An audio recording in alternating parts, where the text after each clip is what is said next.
Assalamualaikum warahmatullahi wabarakatuh. Perkenalkan, nama saya Sipa Salsabila. Saya adalah mahasiswa Universitas Pancasakti Bekasi dengan nomor induk mahasiswa yaitu 2892250004. Saya dari Prodi Manajemen. Di video kali ini saya akan membahas salah satu mata kuliah perekonomian Indonesia.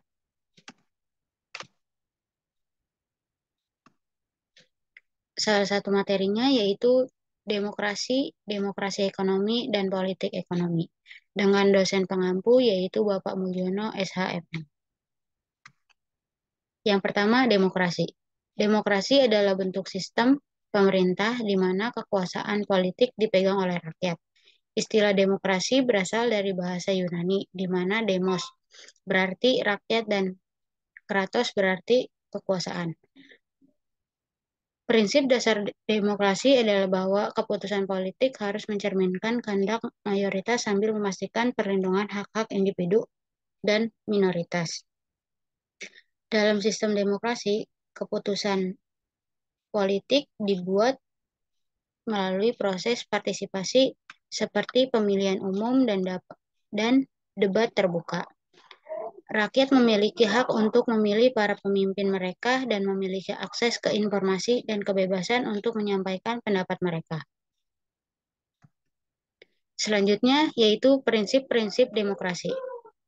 Prinsip-prinsip demokrasi meliputi yang pertama kebebasan berpendapat. Nah, rakyat memiliki hak untuk menyuarakan pendapat dan gagasan mereka tanpa takut akan penindasan atau pembatasan oleh pemerintah.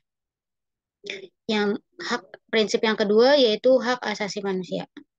Demokrasi melindungi hak-hak individu dasar seperti kebebasan beragama, kebebasan berbicara, hak untuk memiliki properti, dan perlindungan hukum yang adil. Prinsip yang ketiga yaitu pemilihan umum. Rakyat memiliki hak untuk memilih para pemimpin mereka melalui pemilihan umum yang adil dan terbuka. Pemilihan umum biasanya dilakukan secara berkala dan pemimpin yang dipilih mewakili kehendak mayoritas. Yang selanjutnya yaitu adalah pengawasan publik. Rakyat memiliki peran penting dalam memantau dan memeriksa pemerintah. Ini dapat dilakukan melalui media independen, lembaga pengawasan, dan partisipasi aktif masyarakat dalam proses politik. Yang selanjutnya pemisahan kekuasaan. Prinsip pemisahan kekuasaan antara eksekutif, legislatif, dan yudikatif yang saling mengawasi dan seimbang adalah ciri khas demokrasi untuk mencegah konsolidasi kekuasaan yang otoriter. Selanjutnya yaitu demokrasi dianggap sebagai sistem yang mempromosikan partisipasi, akuntabilitas, transparansi, dan responsivitas pemerintah terhadap kepentingan rakyat. Sistem demokrasi yang kuat dibutuhkan institusi yang independen, perlindungan hukum, kebebasan pers, dan partisipasi aktif dari masyarakat sipil. Demokrasi tidak bersifat mutlak dan terus berkembang sesuai dengan konteks budaya masyarakat tertentu. Ada berbagai model demokrasi yang berbeda di seluruh dunia, termasuk demokrasi liberal, demokrasi sosial, demokrasi deliberatif, dan sebagainya, yang memiliki penekanan yang berbeda pada aspek-aspek tertentu di sistem demokrasi. Selanjutnya, demokrasi ekonomi. Demokrasi ekonomi adalah suatu konsep yang menggabungkan prinsip-prinsip demokrasi, politik, dan prinsip-prinsip ekonomi yang adil dan merata. Ini berarti bahwa dalam sistem demokrasi ekonomi, keputusan-keputusan ekonomi yang tidak hanya diambil oleh sekelompok orang yang memiliki kekuasaan atau modal ekonomi, tapi melibatkan partisipasi luas dari masyarakat.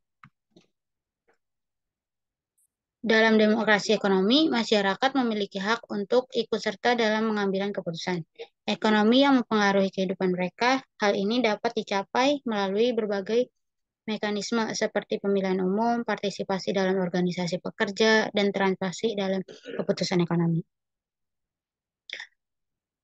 Demokrasi ekonomi juga melibatkan perlindungan hak kerja, termasuk hak untuk berorganisasi, bernegosiasi kolektif, dan mendapatkan upah yang adil. Tujuan utamanya adalah menciptakan lingkungan ekonomi yang adil, inklusif, di mana semua orang anggota masyarakat memiliki kesempatan untuk berpartisipasi, berkembang, dan memperoleh manfaat dari pertumbuhan ekonomi. Selanjutnya, implementasi demokrasi ekonomi dapat bervariasi, di mana berbagai negara dan dapat mencakup berbagai kebijakan ekonomi, seperti pajak, progresif, subsidi untuk kelompok rentan, investasi dalam pendidikan, dan kesehatan publik, serta peraturan yang berlindung di lingkungan hidup.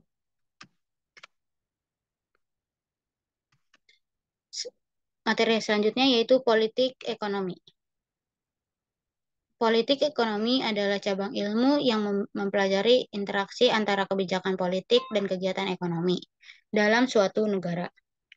Ini melibatkan analisis bagaimana keputusan ekonomi mempengaruhi aspek-aspek ekonomi seperti alokasi sumber daya, pertumbuhan ekonomi, stabilitas harga, ketenaga kerjaan, perdagangan, dan distribusi pendapatan.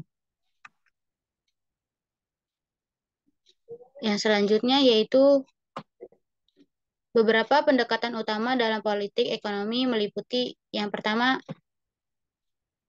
liberalisme ekonomi. Pendekatan ini berdasarkan diri pada prinsip-prinsip pasar bebas, di mana intervensi pemerintah harus diminimalkan.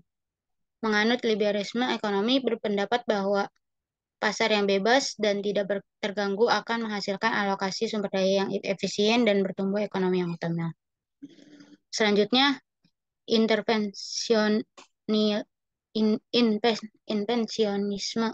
Pendekatan ini mengakui peran pemerintah dalam mengatur kegiatan ekonomi untuk mencapai tujuan, harus terlibat dalam mengatasi ketidakseimbangan pasar, mengurangi ketimpangan pendapat, dan melindungi kepentingan publik.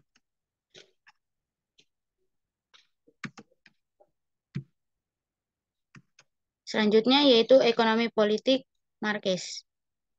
Nah, pendekatan ini didasarkan pada pemikiran Karl Marx dan menganggap bahwa ekonomi adalah dasar dari struktur politik dan sosial. Marx berpendapat bahwa konflik kelas antara pemilik modal, kapitalis, dan pekerja proletar merupakan motor utama perubahan sosial dan politik. Yang selanjutnya, ekonomi politik institusional. Pendekatan ini menekankan peran lembaga-lembaga politik dan ekonomi dalam membentuk kebijakan dan perilaku ekonomi. Faktor seperti hukum, peraturan budaya politik, dan struktur kelembagaan dipandang penting dalam mempengaruhi jalannya kegiatan ekonomi. Politik. Yang selanjutnya, analisis kebijakan ekonomi. Politik ekonomi juga melibatkan analisis kebijakan ekonomi yang diambil oleh pemerintah, seperti kebijakan fiskal, pengeluaran, dan pendapatan publik. Kebijakan moneter mengatur suku bunga dan pasokan uang. Kebijakan perdagangan adalah tarif dan pengabat perdagangan. Dan kebijakan sosial adalah perlindungan sosial dan redistribusi pendapatan.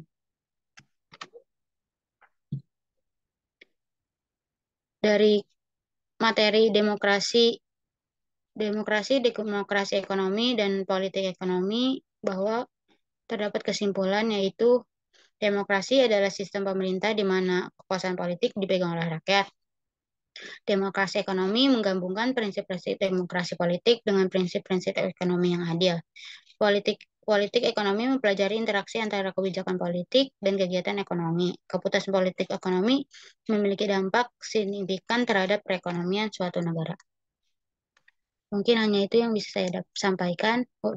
Mohon maaf apabila ada pemaparan materi yang salah. Wabillahi taufiq wal hidayah. Wassalamualaikum warahmatullahi wabarakatuh.